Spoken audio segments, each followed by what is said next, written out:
नमस्कार, मैं हूं राहुल शर्मा और आप देख रहे हैं SPN 9 न्यूज। स्वागत है आपका हमारे इस खास प्रोग्राम में। आज हम बात करेंगे राहुल गांधी की। राहुल गांधी के उपवास के बाद दिल्ली कांग्रेस में फिर बवाल। जी हां, देखिए, राहुल गांधी के उपवास के बाद दिल्ली कांग्रेस में फिर बवाल हो गया है। दिल्ली कांग्रेस में लड़ाई तेज हो गई है। राहुल गांधी के उपवास के दौरान कांग्रेस की खूब किरकिरी हुई। जो राजनीतिक माहौल राहुल गांधी इस उपवास से बनाना चाहते थे, उसकी हवा निकल गई थी। पहले सज्जन कुमार धरना स्थल पर पहुंच गए, फिर रही सही कसर जगदीश टाइटलर ने पूरी कर दी। दोनों को लेकर मीडिया में नेगेटिव पब्लिसिटी हुई। इसके बाद छोले भटूरे की फोटो वायरल हो गई थी, जिसमें कांग्रेस की जमकर फजीहत हुई दिल्ली में। जी हाँ, दिल्ली में जिस तरह से कांग्रेस में लड़ाई तेज हो गई है और राहुल गांधी के उपवास के दौरान खूब किरकिरी भी हुई। इसके बवाल के बाद कांग्रेस के कई बड़े नेता अजय माकन के खिलाफ खुलकर सामने आ गए। रिपोर्ट्स के मुताबिक कम से कम 1 दर्जन नेताओं ने राहुल गांधी को चिट्ठी लिखकर अजय माकन की शिकायत की है। 1 दर्जन नेताओं ने राहुल गांधी को चिट्ठी लिखी और अजय माकन की शिकायत की। ऐसे में कांग्रेस की स्थिति दोफाड़ होती हुई नजर आ रही है। यानी कि अगर अंदरूनी हम बात करते हैं तो अंदरूनी मामला जो है वो सही नहीं है। यानी कि कांग्रेस के अपने ही नेता एक दूसरे के प्रति जो है नाराजगी जाहिर कर रहे हैं, एक दूसरे के कामकाज से खुश नहीं है। तो देखिए, जिस तरह से कांग्रेस में दो खेमा यहाँ पे बढ़ता हुआ दिखाई दे रहा है। जिस तरह से एक तो अजय माकन का जो है कह सकते हैं विरोध किया गया, और कहीं ना कहीं जो है कुछ नेता जो है अपने आप को अलग जो है कांग्रेस से कर रहे हैं। इस चिट्ठी में साफ तौर पर अजय माकन के एक तरफा कामकाज पर भी सवाल उठाया गया। शिकायत में कहा गया कि अजय माकन दिल्ली के सभी बड़े नेताओं के साथ लेकर चलने में सक्षम नहीं है, न ही दिल्ली के बड़े नेताओं से पार्टी के प्रोग्राम के लिए राय मशवरा करते हैं, जिसकी वजह से पार्टी के प्रोग्राम के मकसद को नुकसान हुआ है। पार्टी के जो प्रोग्राम है उसको नुकसान हुआ है और अजय माकन से नाराज है।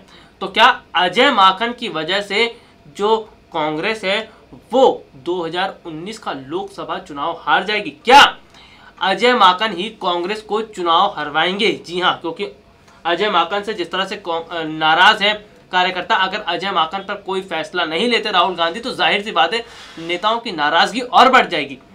तो ऐसे में सवाल यही उठता है, क्या अजय माकन की वजह से या लापरवाही की वजह से कांग्रेस को नुकसान उठाना पड़ सकता है? क्या अजय माकन ही कांग्रेस की हार का कारण बनेंगे?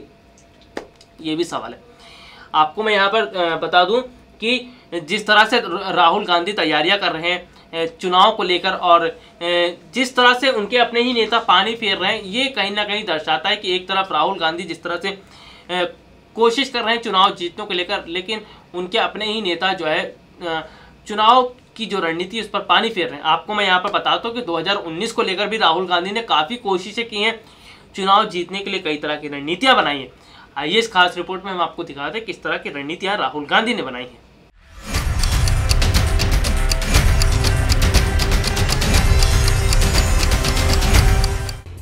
2019 का चुनाव जीतने के लिए राहुल गांधी काफी कोशिशें कर रहे हैं। आपको बता दें, गुजरात में कांग्रेस प्रदर्शन पर राहुल गांधी काफी खुश हुए थे, लेकिन वो ये जानते हैं कि गुजरात चुनाव में कांग्रेस को जीत के करीब लाने वाले नेता कांग्रेस के नहीं थे, बल्कि बीजेपी विरोधी वो नेता थे जिन्होंने अपनी लाइफ के लिए गुजरात सरकार के खिलाफ आंदोलन खड़ा किया। राहुल गांधी को ऐसे नेता के साथ हर राज्य में चाहिए जहाँ पर उनकी सरकार नहीं है, लेकिन उनका मुकाबला बीजेपी के रणनीतिकार अमित शाह से है, जो इस तरह के खेल में माहिर है। साल 2018 चुनाव का मौसम लेकर आया है पूर्वोत्तर राज्यों के साथ साथ कर्नाटक, और साल के अंत तक मध्य प्रदेश, राजस्थान और छत्तीसगढ़ में चुनाव है। चुनाव वाले राज्यों में से 3 में कांग्रेस की सरकार है, मेघालय, मिजोरम और कर्नाटक। कांग्रेस को इन राज्यों में अपनी सरकार बचानी है, साथ ही बीजेपी शासित राज्यों में सेंधमारी करनी है। पर जिस लाभ लश्कर के साथ बीजेपी चुनाव में उतरती है, क्या वो कांग्रेस के पास है? इस साल देश भर में 8 राज्यों में विधानसभा चुनाव होने वाले हैं। पूर्वोत्तर में त्रिपुरा, मेघालय और नागालैंड में मार्च तक चुनाव होंगे, जबकि मिजोरम में नवंबर में चुनाव की खबर है। वहीं दक्षिण में कर्नाटक में अप्रैल या मई में चुनाव होंगे, जबकि हिंदी बेल्ट राजस्थान, मध्य प्रदेश और छत्तीसगढ़ में साल के अंत तक चुनाव होंगे। कांग्रेस को अपना गढ़ तो बचाना ही है, साथ ही राजस्थान और मध्य प्रदेश में किसानों के गुस्से की वजह से बड़े असंतोष का फायदा उठाना है। मेघालय में अभी मुकुल संगमा की अगुवाई में कांग्रेस की सरकार है। 60 सीटों के चुनाव में बीजेपी ने अपना पूरा जोर लगाया है। वहीं त्रिपुरा में वामपंथियों का गढ़ है। बीजेपी पश्चिम बंगाल के बाद यहां पर कब्जा करना चाहती है। क्या राहुल गांधी को त्रिपुरा में वामपंथ का साथ मिलेगा? एक तरफ जहां कांग्रेस कर्नाटक में अपने आखिरी सियासी किले को बचाने की पूरी कोशिश करेगी, तो वहीं दूसरी तरफ बीजेपी वहां कांग्रेस के खिलाफ सत्ता विरोधी लहर का फायदा उठाकर राज्य सरकार उखाड़ने की पूरी कोशिश करेगी। कर्नाटक में इस साल के आखिर में 224 विधानसभा सीटों पर चुनाव होना है। फिलहाल वहां कांटे की टक्कर है।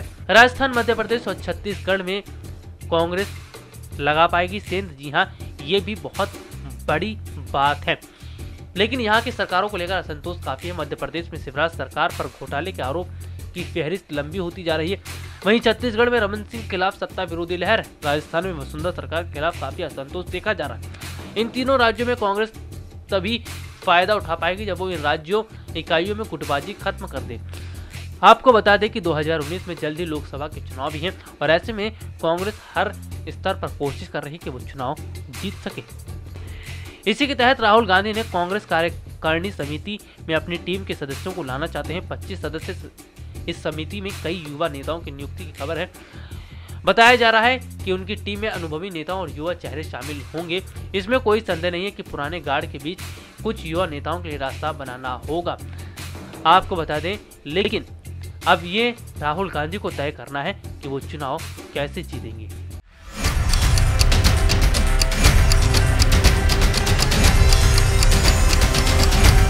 तो देखा आपने किस तरह की रणनीतियां राहुल गांधी ने बनाई है। चलिए रिपोर्ट की तरफ मैं रुख कर लेता हूं।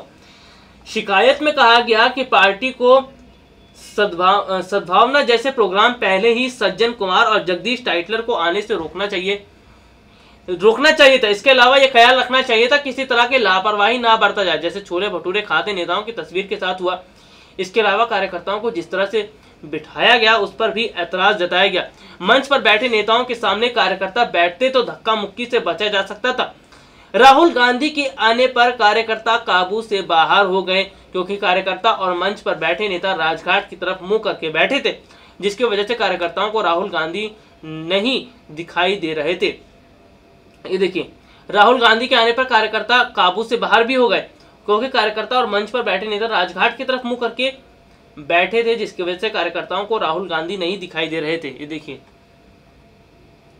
उपवास का क्या प्रोग्राम था। बीते अगर हम बात करते हैं 9 अप्रैल को दलित उत्पीड़न और जाति हिंसा के खिलाफ कांग्रेस ने पूरे देश में सांकेतिक उपवास का कार्यक्रम रखा था, जिसमें राहुल गांधी राजघाट पर उपवास पर बैठे थे।